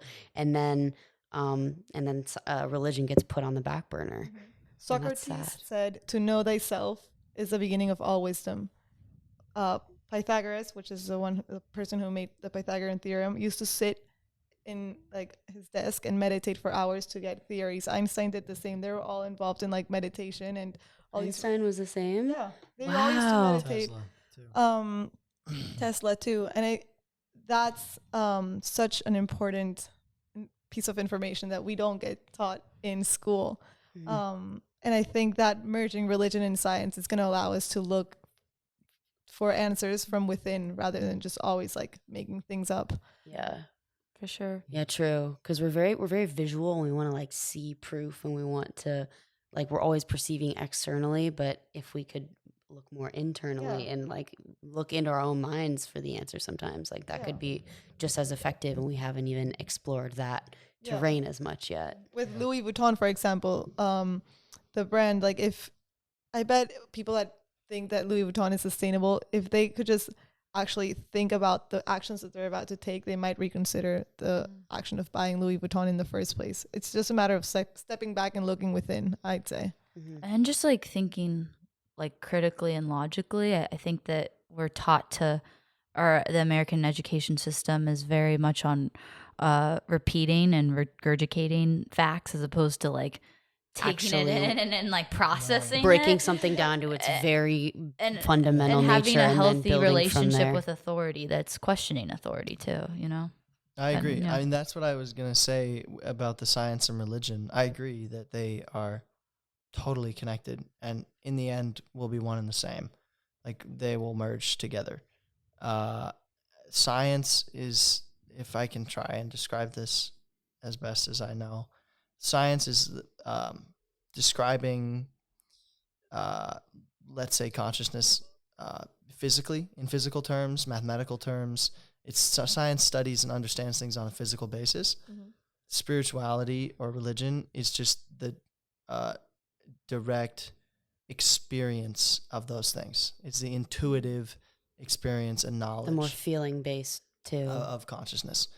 They're both describing the same thing, right? Like when you're having a religious or spiritual experience, like you're not calculating it, you're just feeling it, you're experiencing it. Because there's no math or numbers that could even do it justice, I wouldn't think. Until you flip to the science side and you can put numbers to it. Okay. So it's like, but they're both describing the same phenomena, which is consciousness. So spirituality is just a way of having a direct experience of consciousness, feeling it, whereas science is a way of quantifying it and describing it in physical terms, which it's doing its best. I really like that. I don't know if it'll ever, I mean, it'll get more and more advanced. We will describe consciousness on a more and more advanced and complicated level, and we'll understand it more and more, but it's so complex, as you said, it's hard to even put There's numbers always or going to be words a to it. mystery. Yeah. And that's why there will always be spirituality. And it's like so And subjective. it's so beautiful to just have the experience of it and not have to put words or numbers to it. You just experience it. Yeah. But we love quantifying and understanding things, so we will always try it more and more. Mm-hmm. Well said. 100%. Do you think a reason why we've put so much like time and energy and more thought into investigating the external stuff, the observable stuff, like even exploring space, exploring like this, like, yeah, these scientific realms that are a little more tangible, that like we can perceive and have identified that all of us can sort of perceive in similar ways. I think that that is an easier feat than trying to look within and exploring that depth. No, it's way harder, I think. Yeah. I think it's so much easier to sit down, close your eyes, and get quiet for 5 minutes and have an experience than it is to spend a lifetime calculating and measuring and trying to figure something I out. would argue the opposite. And hear I me would out. argue that I'm in the middle. I would argue but the I opposite like what you just said. because maybe I feel like you guys have practiced your spirituality now for a bit and you kind of see the value in it. But I do think that this is like the same thing with why mental health took such a long time to take precedent to be equal as physical health, because I think it's easier for people to look at like a broken leg and be like, oh, I'm sympathetic to you, as opposed to someone who's struggling with depression, because it's like It's harder visible. to see. And the Can't same see it, thing with yeah. science. Like I think I do think that people like taking in, like processing, like, okay, what do I believe in about the world? What do I want to practice spiritually? What do I fall into a religion? Do I not? Like going through that process of working through that pillar in your life and figuring where you fall, it's a lot of work. And it's kind of sometimes more mentally draining than no just one's doing ever your math homework. You know? Everyone's fully there. No one's ever fully there either. Like it's a constant journey of disagree. figuring out yourself. You think? Agree to People are fully disagree. there. People, Well- I think people can get fully there. I would call that being fully enlightened or fully self-realized, where you're in a position where you're just there and you understand everything. And it's not by memorizing everything, but it's by directly experiencing everything. Like you have become one with consciousness, or more like you have realized that you are already one with consciousness. Do you That's the think goal that of a how lot of easy is it to spirituality. get there? Like how many people? Incredibly difficult for most people. I mean, but there are stories of people who have experiences of enlightenment, like spontaneously, like Eckhart Tolle. Mm-hmm. He claims to be fully enlightened, and it was like just this like normal dude who had never questioned anything, and then he got like super depressed one night. He has a whole story in The Power of Now. He had like a really terrible experience where he was just so trapped in his own mind and in a lot of pain mentally, and then just like I don't remember exactly how he described it, but basically he surrendered to it, or he just like let go and fell into this void and woke up like fully enlightened and was just blissful all the time, had a total understanding of everything, and was always totally present. Wow. And that's the goal of like a lot of spiritual practices, is to reach towards enlightenment, which is a state where you're totally happy and fulfilled all the time and just blissful. I think that you can feel that, but I still would argue that you can always be better. You can always be nicer. You can always be happier. You can always be like stronger, more resilient. Like I don't think that there are caps to those good, I don't like think there's emotional caps by any qualities. means. I think it's just a matter of getting to the point where that's where you always are. You are always in the state of being kind. You're always in the state of being present and grateful. What do you and all guys of these think things. about temptation? I like that. I want to get that. I will say really quick that feel like- like Buddha says that we can reach enlightenment, but there's like this other step called para enlightenment that only happens when we die.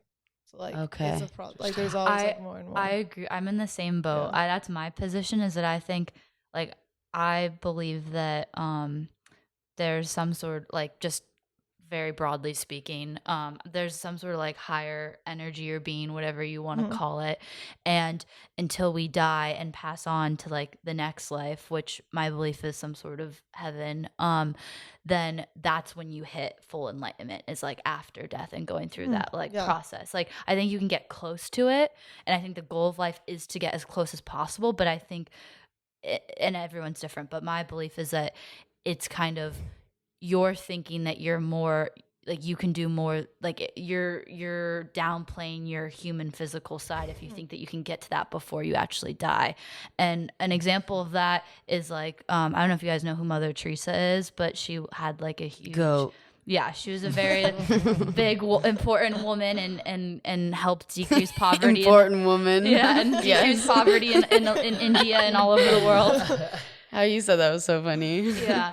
But she said that towards the end of her life, and this is someone who's very spiritually and religiously and just such a pure soul. She was like holy even before she became like a saint. Well, I don't know. She actually had a normal upbringing, but she said that towards the end of her life was when she felt the furthest away from God and the furthest away from her spirituality. And you would think it'd be the opposite, because like she had done all this good stuff, and you think at the end of the life, like, you become a better and better person. I don't think it's because she became less of a person, but I think that It was preparing her for her, like, I don't even know. I think enlightenment everyone's after death, different. I think maybe. everyone's different. I just think that there's not like this, like everything.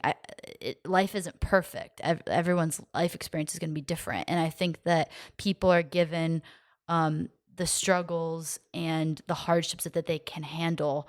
And I think that tolerance for everyone's different. This is the mystery of faith. We have inklings and intuitions of, oh, maybe this explains this, or this is how I believe. And I love, like, even just us four right here, like, we all see things in a little bit of a different way. Yeah. And I embrace that, honestly, because it expands my mind and puts more possibilities in there. But like, ultimately, we don't never know. really We know. won't know until. And so, and science won't ever even fully be able to answer those questions either. So but it gives us something, the fact, like, people need to come to terms with the fact that we don't know. And this is what I think spirituality does really good, and why I want it to be taught, like, to kids more so than it is right now. You can get a better sense of how small you are. You can get a better sense of the dichotomy between there being evil and good in the world. There is always going to be suffering, but there's always going to be great things too. You can control certain things. You can't control certain things. You cannot be a control freak in your life within every area. So I think that spirituality just really helps bring you back down to those senses, and like, you build resilience in all of those areas, I think. Agreed. Well I said. did want to ask, like, how would you define spirituality? That's a good That's a question. really Or hard question. anyone, Yeah. like, we haven't really talked about. I feel like my so- first response to even just hearing you say that question is like a feeling. Give me a couple minutes. I could try to put words What to about it. you, Carla? but Do you have a I well, you're a religion minor, Yeah. so I feel like major. major. Yeah. I think that, I mean, so you're right. Science doesn't know, like, we know a lot, but not everything. For example, 86% of the universe is called dark matter because we don't really know what it is. Or like pushing us the out. Big Bang Theory, there's like a portion of time that we actually don't know what happened. There's a lot of things that we still don't know. And I think spirituality is accepting that mystery of life, and accepting that your presence in this earth is also a mystery of life. And that's, I think, religion has been shaped because we want to understand these mysteries, and we want to explain, like, the natural world, and we create all these, like, ceremonies and traditions to, like, celebrate this mystery. So if there's one word that I could explain spirituality, is accepting that mystery of life, and I like really the like miracle mystery of having life. Yeah, That's I a like that a really lot. It's Yeah. you're accepting the unexplainable. Yeah, pretty much. Yeah. I would say that's true. I would say every major religion or spiritual journey is ideology falls into that for sure. coming to terms with it, and with being a part of a community too, whether it be in a religion or even just being amongst other people that are spiritual. Like, it's a big collective group, like, people who are spiritual or aren't. I think that if you're in that category of, oh, you're spiritual, that's the overarching mentality. Like, you are getting closer to coming to full terms with, like, accepting the mystery of It's life, the mystery humbling. of faith. It is. Yeah. It's humbling because you're saying, because science is very like, we're deciphering, like, we're figuring it out as humans. Like, we have more control over it than spirituality, I would say. So I feel like it's very humbling to be like, yeah, I don't know yet. I don't know about the 85% of the space that we haven't. I might eventually. We might know soon. but right now I don't know. And I feel like right now it's like everyone wants to say they know everything. Everyone wants to pretend that they're like partially a scientist, and it's kind of bizarre. Like it's just like all we talk about is like science, science, science, and it's fine, but there's a lot we don't know, and we're not going to be experts in everything. And with that mystery, I think comes realizing spiritually that the only thing you can know is how you feel.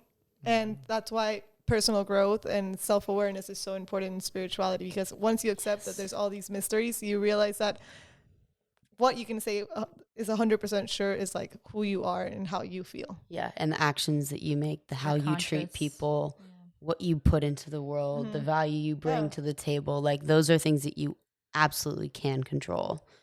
That's true. Yeah. I love You only that. control yourself, Yeah. your reactions to things. Yeah, self-awareness was my first step in spirituality, because I feel like my spiritual journey started when I was I had just graduated high school and I didn't know what I wanted to study, and I was very confused and I had like this whole existential crisis. And then I did yoga just because I honestly just wanted to try it, because I like trying new things out. And when I was doing meditation or shavasana, which is at the beginning or the end of a yoga practice, I just like closed my eyes and finally gave myself like a moment to listen to myself and like create a relationship with myself. And that's how my spiritual journey just immediately like popped off, because I was like, whoa, I never really like, Carla's popping off. no, I like hugged Little myself, baby and I Carla. was like, I never really talked to myself. That's so like I should cool. like create a friendship with myself. And then since then I just started doing more yoga and listening to my body, and I think that's key in spirituality. Maybe in that moment that was a higher power or the universe calling you to have that thought to do that. Yeah. I mean, you would know listening to Maybe. yourself. Yeah. It could have just been from you. Could have been, but that's fascinating. Yeah, it helped a lot. It helped because again, the only thing that I can 100% confirm is like how I feel and what I do. And so that's why it was so important for me to actually create a space or a time that I can like hang out with myself and like give myself self-love. I love myself. Yeah, no, that's great, That's awesome. and that's healthy. Yeah. What about you guys? I want to hear about your like spiritual Benen, you want to go? Yeah, Benen, you go. definition/journey. Yeah. I guess I'll start with my definition, which is I think spirituality is knowing your true self. Knowing your true self. I believe that we are souls having a human experience. You said earlier, I think it was you said you believe humans have souls. I think souls have humans. Oh, I agree with that. I We would are say souls. that. I like that. Yeah, we're the vehicle that the soul is just inhabiting right now. The soul is just inhabiting this body. Yeah. Because when you die, you go somewhere else, but your body doesn't. But you do. Your Well, consciousness, we don't your soul. 100% know yet, but Well, yes. That depends on your belief, but I believe that. And so it's like, I think spirituality is connecting to that part of yourself, your soul, which I would deem is a spark of the universe, a spark of consciousness. It's a piece of something bigger. So by connecting with that, not only do you connect with your true self, you connect with your even bigger true self, which is everything. Yeah. The entire universe. So that's what spirituality is to me. And Connects it's you to all the- everything. Yes.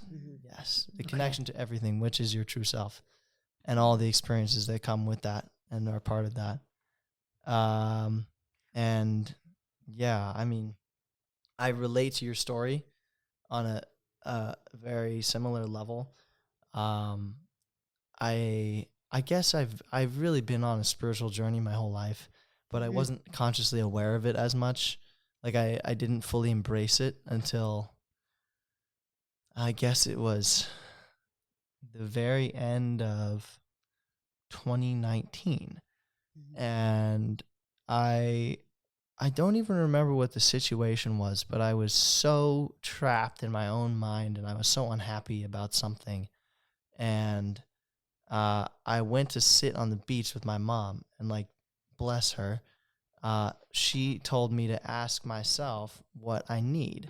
and how to get out of this. Rather than telling me what I need, she told me to ask myself and listen to my own intuition, which I didn't even really know how to do at the time. A lot of people don't know how to do that. I was so like just caught in the stress, and like I was so unhappy. And I sat down and tried to meditate and just be quiet and listen to my mind. And I was so annoyed and distracted because there was this song playing in my mind. And I was like, why is this song stuck in my mind? What Like, song? can you just turn off? I'm trying to listen. Stop. I'm fighting it. And then this little voice, the voice of the universe, just was like, calm. yeah, like actually listen. And then I listened to the song and I was like, oh my gosh, like maybe there's a reason the song is playing. I should listen to the song. Mm-hmm. And it's Justin Bieber singing Love Yourself. Oh, wait, I'm so glad I got to know the and song. And it was okay. the line repeating in my mind, like, you should go and love yourself. That's and a great like, song. I actually love that song. Oh my gosh, this is the message. Like, it's been here. It's been here all along. Oh, so you thought it was a noise? I thought it was a distraction. Yes. But actually, the song was the message all along. The message was to love myself. Oh my gosh. And I like, feel like I'm in a finally, movie. like, I know that could be like the beginning of a movie. It was Yeah. an amazing experience. I will remember it for the rest of my life. And that was like a breakthrough moment. And I opened my eyes and I was like, I think I need to love myself more. And my mom was like, yes. Like, it's so There you go. And I was like, yes. Oh my gosh. And then that like just opened up the whole can where I was like, oh my gosh, like now that I can treat myself better, and that's a priority for me, like I'm going to change my whole life. And that's when I stopped smoking weed and I stopped drinking and I started meditating every day. And it was all a practice of self-love. And it was like that I can't keep doing these things to myself because I knew that like my drinking was a problem and that smoking made me feel terrible. But I kept doing it because like I didn't fully love myself. I didn't respect myself enough to stop. And I was caught in these self-destructive habits. But when the love came through, then I was like, okay, like I can stop these things and I can take the steps to improve my life and just treat myself better and make myself feel better. And spirituality came along with that because I replaced the self-destructive things with self-loving things, which was meditation and other, just living a more spiritual life. Yeah. Well, I mean, your diet, what you story. put into your body, like how you take care of yourself, all of that, when you're doing it in better ways, better habits like that, you're feeding yourself in a positive, reinforcing way, not a punishing way. Exactly. Nice. Yeah. It's beautiful. That's very So beautiful. step 1, self-awareness. Step 2, self-love. Yes. The self-awareness. Ooh, wait, that's like both of you. I know. You became self-aware. And I mean, arguably both of you did, but like I would say your story is definitely... Should we just keep building it? Yeah. It continues. I wish I had a cool the story journey like continues. The that. journey continues. Yeah. It seems like both of you had very like epiphany moments in a way. Yeah. I had Yeah, a few. I'd say so. Yeah, I've had a few, but that first one was But the spark. was like the spark. I was like, wow. And then I it have trickled thoughts. into more I need to listen epiphanies. to those I need to listen to myself. Yeah. Mm-hmm. It's interesting. Everyone's experience different. Like I think some people have epiphanies and some people it's more gradual and it I've ebbs and never flows. been an epiphany person, to be honest. And I've actually thought about this. Sometimes I think that I do have little ones, but I don't think I've ever really had one that is so conclusive that I just know like this is my plan or this is what I need to do. They always build up for me. And even like right now, as we're like graduating and moving on to the next phase of life, like I've picked up on moments where I think I have like little epiphanies that are like building up to more clarity. But And then it all gets still, torn down. even with this, I've never had like an epiphany moment, the and same way. I wish that I did because I think that they're really easy to manage, and it's an easier way that you can look inwards and like understand what your body, your brain's telling you. But sometimes you don't get that, so I'm like working through sort of listening to the little ones and sort of like concocting on my own. And I think that there's like beauty in both of them. It's just like, I think it depends on the type of person you are, personality, what your Where you are brain in is life. giving you, or what a higher power is giving you. I don't know. But yeah. I'm the same way. I'm gradual moments of clarity is how I've gone about my life, both like spiritually and maturity wise. I think that I feel like in terms of my definition for spirituality, it kind of builds on both what you guys say. Like I believe in the mystery component. I think at the root, that's what religion and spirituality is. If you look at any religion, that's what it's centered around. I'm on the same page where I think that you said it so beautifully, and I never thought about that way. But I think that souls are the being, and your body's the vehicle. Yeah, like that's totally on par with my definition of, or not my definition, but the religion that I identify with. And I think like the third component to build on that is that I truly believe that there is, whether people want to identify it as the universe or a creator or a God figure, I think that there is a being that has, I don't know how involved it was. I don't think it's as involved as like the Bible, 7 days, Earth was created. But I do think that that's what explains creativity. That's what explains beauty. That's what explains nature, is that there's this, it's not just scientific, it's designed. And I'm such a creative and a mathematical person. And for me, religion is the marriage of faith and reason. It's the marriage of those two, science and spirituality. And I think it intercepts at some sort of being that is soul driven, and that's where we get that soul component that is different than any other animal, not even animal, but just it takes humans to the next level, is having that soul component. So that's kind of my definition. I really like that. I hate to say it, but I don't think I can top your guys's. I feel like I agree with so many of things of what you said to define it as, and it's so many things. It's not just one thing either. So how do you practice it?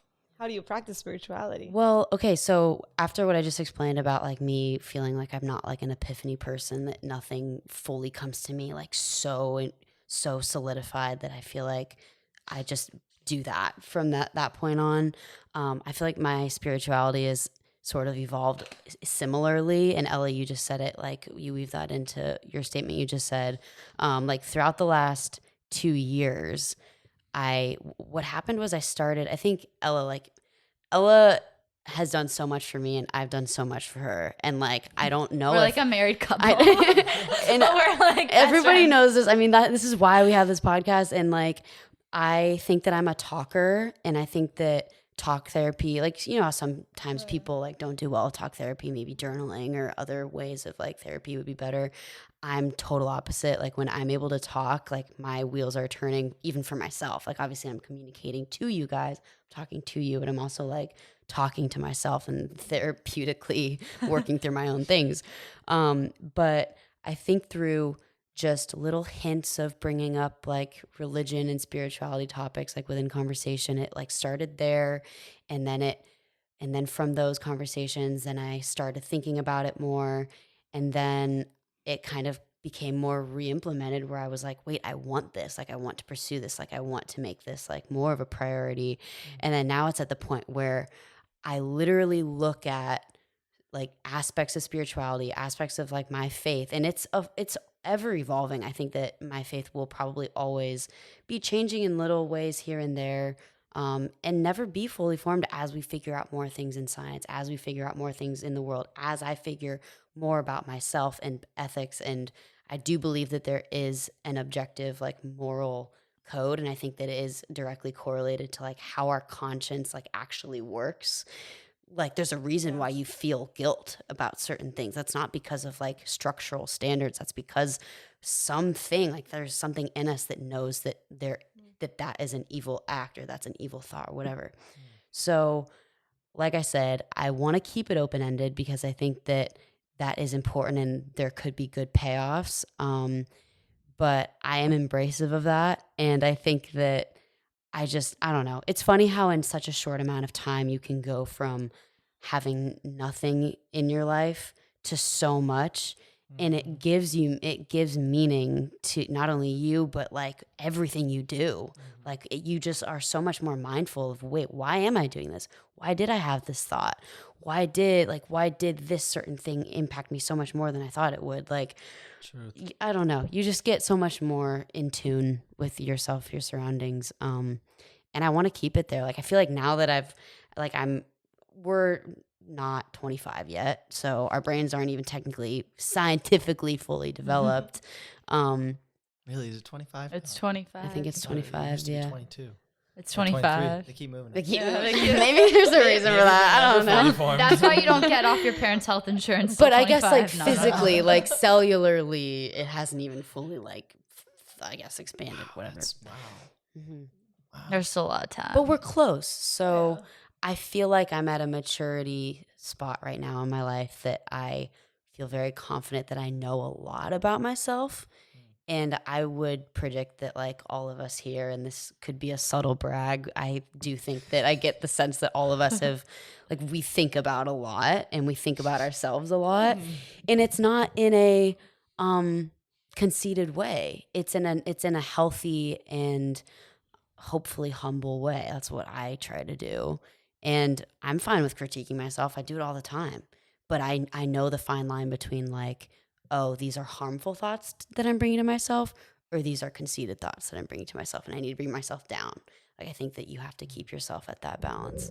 Ego check. Yeah, ego check. I always need an ego check. And if you guys ever pick up on me having too big of an ego, put me in check, because sometimes it's hard for people to recognize that within themselves. And it's when you I feel like when you have it more figured out, you need even more ego checks. Unfortunately, it's kind of the double-edged sword, because you're kind of, I don't know. At least that's how I feel. And if I'm being completely honest, like, No, ego checks are good, whether it be from someone else or from yourself. Or the universe. Or the universe. Just gives you one. Yeah. You think you really got it together, and then like a bowl falls on your head. Boom. And that's a step into Drop the spirituality as well. Like, that's like, once you start your spiritual journey, there's this thing called shadow work that was named by Carl Jung, who's a psychologist, but like the spiritual community. Shadow also work? applies it. Yeah. Shadow work is wait, like looking. was he American psychologist? Carl? Carl Jung. Yeah.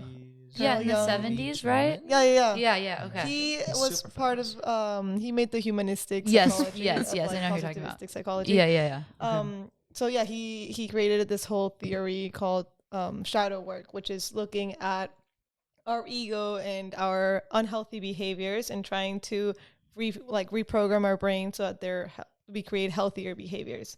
And I think that's something that I really value about spirituality, that it allows you to question yourself and to always think about how to become better. And know it's okay to question yourself, and know that it's okay to I think sometimes people think that it feels weird to do that, but just be more embracive of the weird. Get used to it. Because there can be good payoff. Don't make it weird. Get weird, don't make it weird. Yes. Slogan. Yes. And Guys, we need to wrap this up. need But to I'm go get trying to think pizza. of we need to go get some pizza.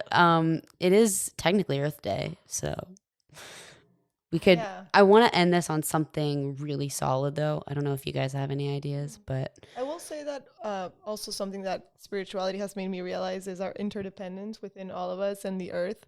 And once you start to create that connection with like a higher consciousness or the collective consciousness, it's important to also consider animals and plants as part of that consciousness, and being aware that you are part of this whole system that makes life possible in itself. Earth, we take Earth for granted, but there's a miracle in the fact that plants give us food to eat and oxygen to breathe, and it'd be nothing without them. Nothing. Yeah, it's important to stay humble and give thanks to the land whenever you can. Stewards of the earth. Be a good Yes. steward. Yes. Yeah, we're a piece of a huge whole, and just as much. I mean, I would argue that we need plants way more than they need us. And yeah, Earth is amazing. It's so beautiful. It really It's is. so cool. Go take a walk outside. Like, it's as easy as that. Even if it's not as pretty as a hike, it does help to walk outside. Yes. Yeah, even just for like 2 minutes. Hug a tree. Hug a tree. Mhm. Trees have consciousness.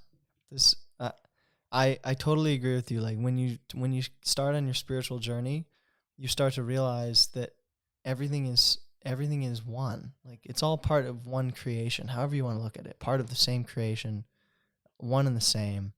Like there is an energy, a consciousness that runs through and makes up all of us. And so when you know that, it's like, how can you ever treat the earth badly? Because you're treating yourself badly. Or other people badly. It's a part of you. Yes, I like that. You know, it might not look like you. The tree looks different, but it's made of the same stuff. We're all one and the same. And so. it'll affect you negatively in the long run if you aren't, because think about it, if we need trees for oxygen, if we need other people, like think of a friendship, like it's mutually beneficial. Our relationship with nature is mutually beneficial. We might not see in the short term, I'm trying to bring up all these ideas together, we might not see in the short term how littering or how not appreciating nature, how being rude to a friend is bad, but it'll catch up to you later. You know, whether you don't get the oxygen in a very literal sense, or whether you and your friend doesn't stay being friends with you. You know, that is the world that we live in. And we, as much as being an individual is important and being on your own spiritual journey is important and getting to know yourself is important, there's going to always be the balance of individualism, and then how does that fit into society and the world as a whole, you know? Protons, neutrons, electrons, same three subatomic particles that make up everything that we know of. And observably, I mean, unless there's like weird interdimensional aliens, we didn't even get into aliens. But I mean, we're all literally made of the same thing. And yes, and if you go deeper into those subatomic particles, there's smaller subatomic particles, you go deeper and deeper, and eventually it's just pure energy at the core. Yeah, you're right. This has been found. That it's the substance that makes up energies. all subatomic particles and atoms, and therefore all of us and everything we see is just pure energy. You're right, because that's why everything's always in motion. Not only are we, like, we think that we're not in motion because we're just like placed on this earth and we are like stationary right now or whatever, right? But dark matter, we're always expanding, we're always moving outwards. Like there's always some sort of force at play that's in motion, and that's rooted by energy. Yeah. Like in law of thermodynamics. Yeah. You guys are way more scientific than me, but that's fine. All right. Well, but yes. Thank you guys so much for coming on. I hope this was fun. And Do you have fun? I had so much fun. This was okay. rad. Good. Yay. Thank you for having us. Of And course. thank you to our listeners. We're excited for you. Hopefully you enjoy this episode. Don't forget to like, subscribe, and comment, because we love hearing what you guys have to say, and we love your feedback. And follow them if you guys want us to put anything. So what's your handle? Plug anything. We'll attach it too in descriptions and stuff. My handle is @Benen, BENEN on Instagram. Very unique name. Yes, mine is Carla Frias D. Yes. Okay, Follow easy. them, guys. And go take a walk outside. And hug a tree. All right. We'll catch you guys later. Thank Bye. you.